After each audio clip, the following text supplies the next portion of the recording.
Is it possible that there is something we don't fully understand about God, the understanding of which could change everything?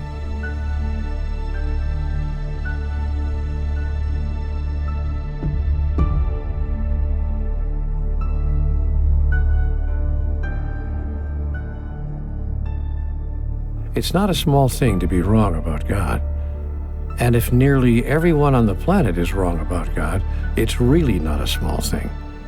If nearly everyone on the planet has mistaken notions about God, then nearly everything that everyone on the planet is doing will not work the way it was intended. This is because the basis of so much of what they're doing is found in so many of their beliefs about God. Think not? Think again. Nearly all of civilization's modern laws emerged from the early rules and laws of some faith tradition. Nearly all of humanity's moral codes derive from the mandates of a religion, and nearly every political movement and economic theory is based on ideas of justice, right and wrong, and basic fairness, first espoused by spiritual teachers. Even those who don't believe in God are impacted and guided by many of the fundamental principles placed into the cultural story by those who do. And a striking number of the personal decisions made by billions of individuals across the globe are made within the context of what they believe to be the purpose of life, what they believe happens when this life is over, and what they believe about God and about what God wants. So it's not a small thing to be wrong about God. Proposition: not one of the systems we have put into place to make life better on this planet is working. Wait, it's worse. Not only have the systems we've put into place failed to produce the outcomes for which they were intended, they are actually producing exactly the opposite. Our political systems are actually increasing disagreement and disarray. Our economic systems are actually increasing poverty and the gulf between the rich and the poor. Our ecological systems are actually increasing environmental degradation. Our healthcare systems are actually increasing inequality of access to modern medicines and healthcare services. Our educational systems are actually increasing the knowledge gap. Our social systems are actually increasing disparity, disharmony, and injustice. And, perhaps saddest of all, our spiritual systems are actually increasing righteousness, intolerance, anger, hatred, violence, and war. If the improvement of human life on the earth were a laboratory experiment, it would have long ago been considered an abject failure. Indeed, an appalling disaster. Not everyone agrees. There are those who believe that humanity is evolving to higher and higher levels of sophistication and achievement, producing a better and better quality of life for all the members of our species.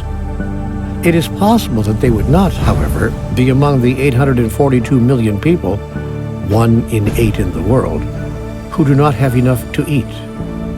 It is certain that they would not be the parents of the over 650 children who die of starvation every hour.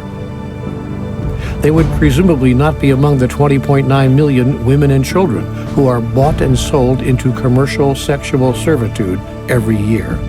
They would also, one imagines, not be among the over 3 billion people who live on less than $2.50 a day, or the billions who have no access to health care.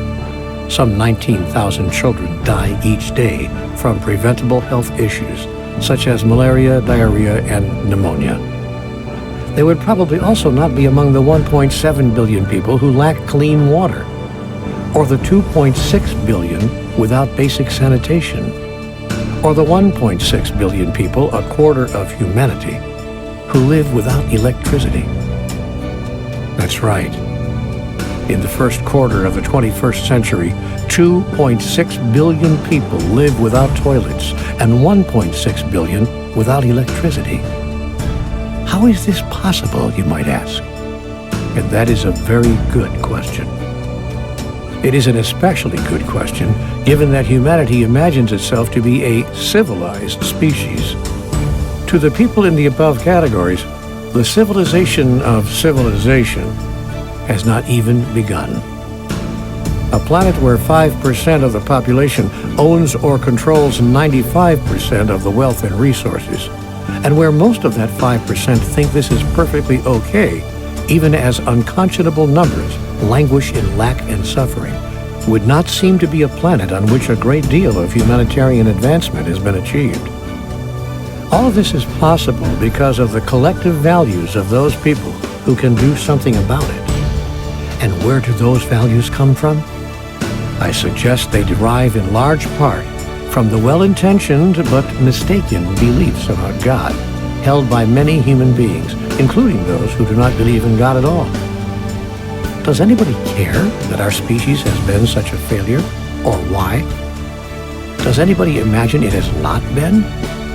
Does anybody want to know how this whole situation can be turned around in the blink of an eye? Does anyone want to know how his or her own personal life can be changed for the better with the embracing of a single idea? I invite you now to observe something. Not a small something, a big something. Observe that humanity has been strikingly unwilling to do in one major area of life what it has been only too happy to do in every other arena of earthly experience. In science, no sooner do we make a discovery than we question it up one side and down the other. In medicine, no sooner do we find a cure than we question every assumption on which the cure is based. In technology, no sooner do we create a new and wondrous application than we question its value, putting it to the test, making it prove itself in every one of these areas. The moment we decide that a conclusion we have reached is right, we question the prior assumption. Yet in the area of our beliefs, we do no such thing. Indeed, we do exactly the opposite. We say that to question the prior assumption is blasphemy, apostasy, heresy. The result is that we are moving deeply into the 21st century, with the majority of us still devoted to and operating from ideas, beliefs, and conclusions about God from the 1st century and before. If we did this in medicine, we'd be performing surgery today with a very sharp stone.